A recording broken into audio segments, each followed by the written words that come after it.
Assalamualaikum warahmatullahi wabarakatuh. Innal hamdalillah nahmaduhu wa nasta'inuhu wa nastaghfiruh wa natawakkalu bihi wa na'udzu billahi min syururi anfusina wa min sayyiati a'malina may yahdihillahu fala mudhillalah wa may yudlil fala hadiyalah. Jamaah subuh yang dimuliakan Allah Ta'ala, kembali kita bersyukur kehadirat Allah Ta'ala. Pagi ini kita masih diberikan nikmat hidup dan kehidupan oleh Allah Ta'ala. Tiada maksud lain dari Allah Ta'ala adalah kita kembali sempurnakan iman dan amal soleh kita. Dan untuk menyempurnakan iman amal soleh kita, marilah kita semangatkan diri dalam beramal dengan mendengarkan pembacaan hadis-hadis Rasulullah SAW ataupun firman Allah Ta'ala berkait dengan fadilatul amal. Dan pada kesempatan ini akan saya bacakan hadis fadilatus shadaqah, bab tentang keutamaan menginfakkan harta di jalan Allah. Hadis yang ketiga. A'udzubillahi minasyaitonirrajim. An Abi Umamah radhiyallahu anhu qala Rasulullah sallallahu alaihi wasallam, ya ibna Adam anta badulal fadla khairal laka wa antum sikahu syarrul laka wa la tulamu ala kafafin wa bada' biman ta'ulu. Rawahu Muslim kadza fi Mishkat. Dari Abu Umamah radhiyallahu anhu berkata, Nabi sallallahu alaihi wasallam bersabda, wahai anak Adam, seandainya engkau berikan kelebihan dari hartamu, yang demikian itu lebih baik bagimu. Dan seandainya engkau kikir, yang demikian itu buruk bagimu. Menyimpan sekedar untuk keperluan tidaklah dicela, dan dahulukanlah orang yang menjadi tanggung jawabmu. Hadis riwayat Muslim dalam kitab Mishkat. Keterangan hadisnya sebagai berikut. Penegasan terhadap dua masalah ini juga telah dibahas dalam ayat yang keempat. Di dalamnya Allah SWT berfirman, sedekahkanlah apa yang berlebih. Hadis ini telah disebutkan dalam bab yang sama. Di sini disebutkan lagi agar lebih jelas dan diperhatikan. Inilah hakikat yang sebenarnya, bahwa harta yang berlebih bukanlah untuk disimpan dan dikumpulkan.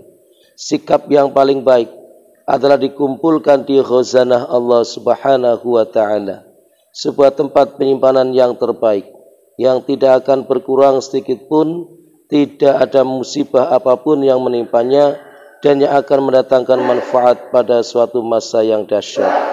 Apabila dibandingkan dengan keperluan-keperluan yang lain, semua keperluan di dunia hanyalah sedikit. Keperluan yang terbesar adalah keperluan untuk masa-masa mendatang, yaitu saat ketika sudah tidak ada kesempatan lagi untuk mencari pendapatan bagi keperluan kita. Pada saat seperti itu, yang dapat mendatangkan manfaat hanyalah apa yang dibawa bersamanya. Dalam sebuah hadis juga dibahas mengenai masalah yang lain, yakni menahan harta yang hanya cukup untuk keperluan tidaklah dicela, yakni jumlah harta yang benar-benar diperlukan yang tanpa keberadaannya hidupnya akan susah sehingga harus meminta kepada orang lain, dan tanggung jawab dalam menafkahi anak, istri, atau orang lain ataupun binatang-binatang peliharaannya harus ditunaikan. Ia akan berdosa apabila melanggar tanggung jawab ini. Bahkan dalam hadis Nabi yang lain disebutkan bahwa orang yang tidak memperdulikan tanggung jawabnya dalam memberi nafkah kepada orang-orang yang menjadi tanggung jawabnya, yang demikian itu sudah merupakan dosa baginya. Diambil dalam kitab Mishkat. Abdullah bin Somit radhiyallahu anhu berkata, pada suatu ketika saya bersama Abu Dzar radhiyallahu anhu, ia telah mendapat tunjangan dari Baitul Mal, lalu pergi untuk membeli berbagai keperluan untuk hidupnya. Bersamanya ada seorang hamba wanita yang membelikan barang-barang tersebut untuknya. Setelah membeli beberapa keperluan, ada 7 keping dinar yang tersisa. Ia menyuruh hamba wanitanya untuk menukarkan keping dinar tersebut agar dapat dibagi-bagikan sebagai sedekah.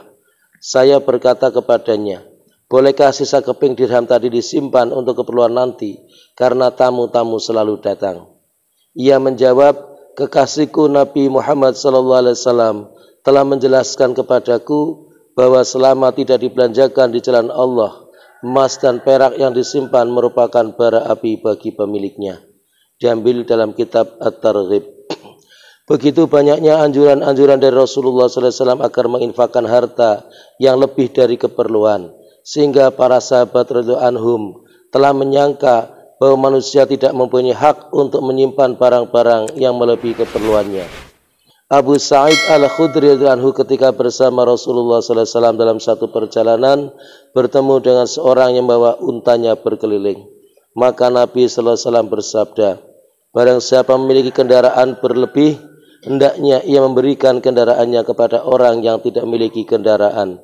Dan barang siapa memiliki perbekalan yang lebih, hendaklah memberi kepada orang yang kurang perbekalannya. Sehingga kami menyangka bahwa kami tidak memiliki hak terhadap harta kami sendiri yang lebih dari keperluan kami. Hadis riwayat Abu Dawud. Perbuatan sahabat yang membawa untanya berkeliling, apabila perbuatan tersebut dimaksudkan untuk mencari kebanggaan dan kebesaran dirinya, maka sabda Rasulullah SAW tersebut dikhususkan bagi orang itu. Maksudnya segala sesuatu yang dimiliki oleh seorang yang melebihi keperluannya bukanlah untuk dibangga-banggakan, tapi untuk diberikan kepada orang lain, disedekahkan kepada orang lain. Sebagian alim ulama mengatakan bahwa perbuatan membawa berkeliling unta betina yang dilakukan oleh orang tersebut bermaksud untuk menunjukkan kesempitan dirinya. Dalam keadaan seperti ini, sabda Rasulullah SAW tersebut dianjurkan dan ditujukan kepada sahabat yang lain.